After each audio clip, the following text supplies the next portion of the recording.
Hey, everybody, it's Doug Green, and I'm the publisher of Technology Reseller News.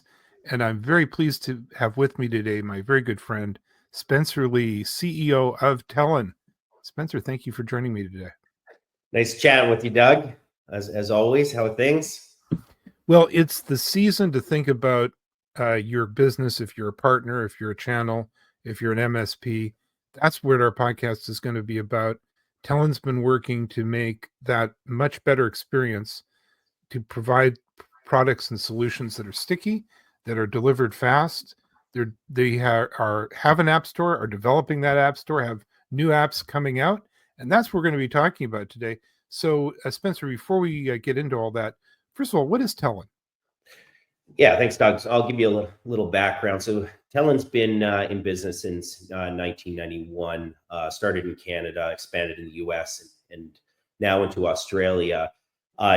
TELIN is focused on the channel and delivering to our partners best in breed solutions that provides in the vein of unified communications, giving them the best tools possible to deliver the best end customer service and making them the most competitive in the market. So we're always looking for ways to improve our core infrastructure, improve what add-on products or services, hardware, whether that be billing and compliance, whether that be software components, but ultimately building out a solution that provides the best end customer experience possible to make our partner base as competitive as possible. So you were telling me in the run up to our podcast today that in developing the app store and developing the actual apps, you're talking to your resellers, and the resellers have, as no big surprise, everybody does, customer retention is always a challenge. Yeah, so we spent a long time both speaking with our partner base as well as our own internal data, trying to understand what goes into, or what are the main key components to customer churn, and trying to preemptively solve those problems, because effectively we've got 1,000 resellers on our network, and we have a good lens to look at in terms of what if one partner is losing maybe one or two end customers, we've got a broader scope to look at what are those reasons why.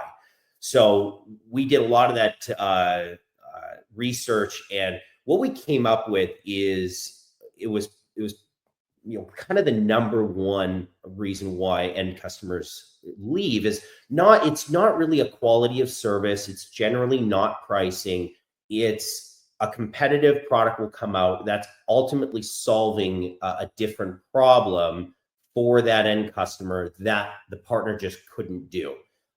Whether that be an integration into their internal systems, their CRMs, their your ERPs, their EHRs, EMRs, whatever that may be, whatever computer technology that they're using, whether that be an integration into that they just didn't have, whether that they needed more call analytics insights, whether they needed a bolt-on tool, whatever that solution is, someone else came in, they already had something pre-configured, and that was primarily the reason why most end customers were leaving the solution. And they left on good terms, saying, hey, if you have something that in the future, come back to us, we loved working with your company, but we just, from a business perspective, we needed to make this decision and this transition. And that sort of birthed the app store, where we were preemptively trying to solve this problem for our partner base of saying, okay, what we want to do is we want to bring complementary products, software solutions that were complementing the core service that they were providing.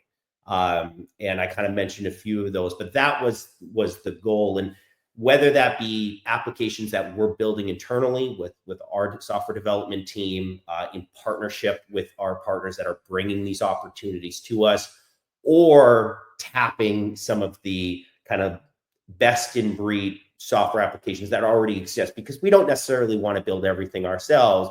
If there's something out there that pre-exists, that has a good customer base, that's kind of been vetted in the market already, if you will, we'll go through the process of ensuring that it meets our standards, making sure that there's fair pricing, making sure that these companies are following our process and procedures. And then once that happens, we'll actually bring that into our app store as well. So our partners can feel comfortable whatever they are attaching to their system, being 3CX, is backed by TELIN.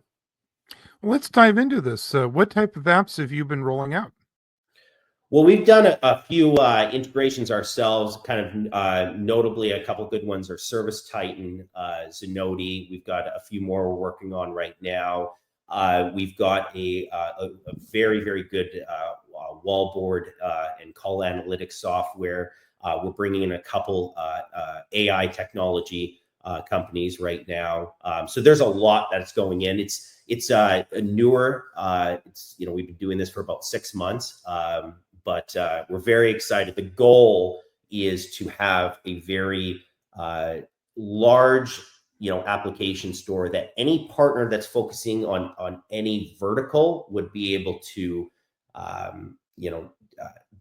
derive some value from. There would be something in there that they could kind of make their solution better.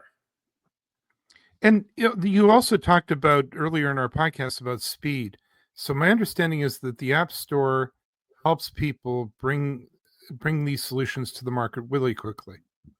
Yeah, exactly. So the partner themselves doesn't have to go out and build, or basically find a solution, test it, negotiate terms, negotiate negotiate pricing, negotiate terms.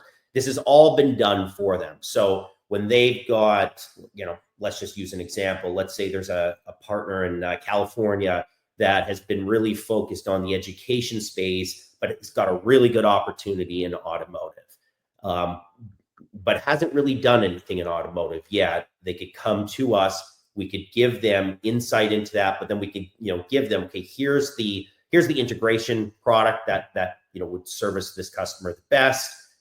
Here would be, again, I'm going to use this example, the wallboard and analytics software that would make sense for a reporting standpoint. And hey, you want to throw, possibly an AI tool on there as well, just to, in terms of, helping scheduling for the auto body shop.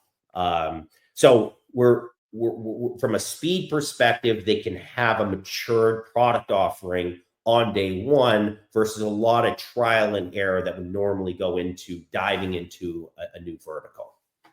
You guys have always had this mission to sort of like streamline infrastructure and empower partners. So does this kind of go into that?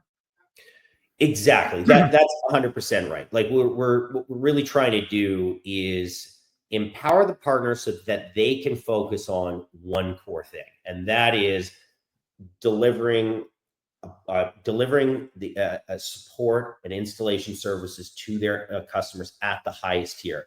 They don't have to worry about all of the back end stuff. We handle that for them. We handle these relationships. We handle the core infrastructure, and then they can just worry about and focus on delivering the best end customer experience, which ultimately is a win-win for everyone. It's obviously the end customer is getting the best in breed product or offering.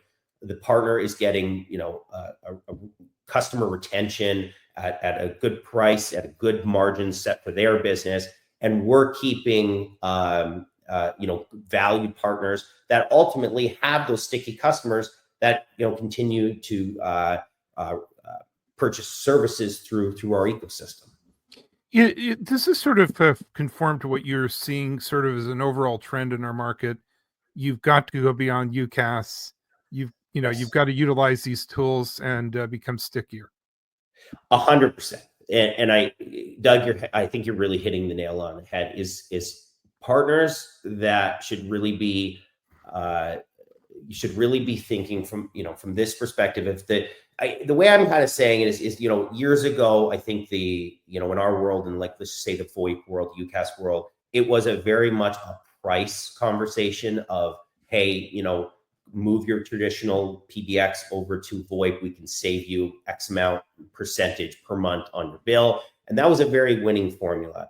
And not to say that's completely dead at this point, but I think the market's shifting to that trend is falling off a little bit. And what's really winning at this point is how integrated your systems can be and who's offering those integrations and emboldening the business itself. I think a way to think of that is, I think what a lot of end customers are thinking about at this point, especially with the birth of or bring mainstream AI, is all of my data is valuable and it holds value to my business. How do I extract value from that?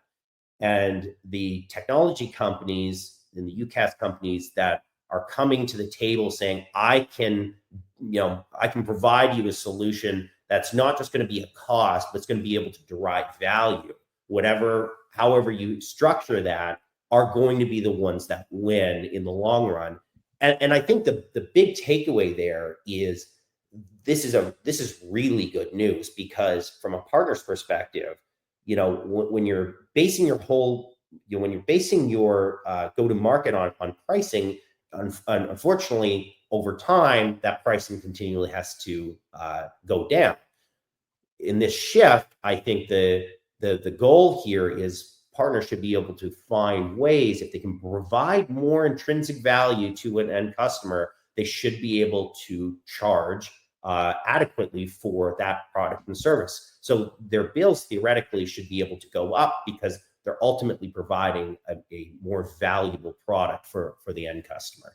And it just becomes, a more invaluable tool and creates a stickier customer relationship. Right. We use the word value so much often that sometimes we forget what that really means is the customer is valuing it. Yes. The customer can't live without it, right? Is ultimately, that's where you want to go. 100%. The customer is able to either increase productivity or reduce costs in some way or another. And as you said, they really can't live without. You're making their operations significantly better in either improving efficiency or reducing costs, or doing both.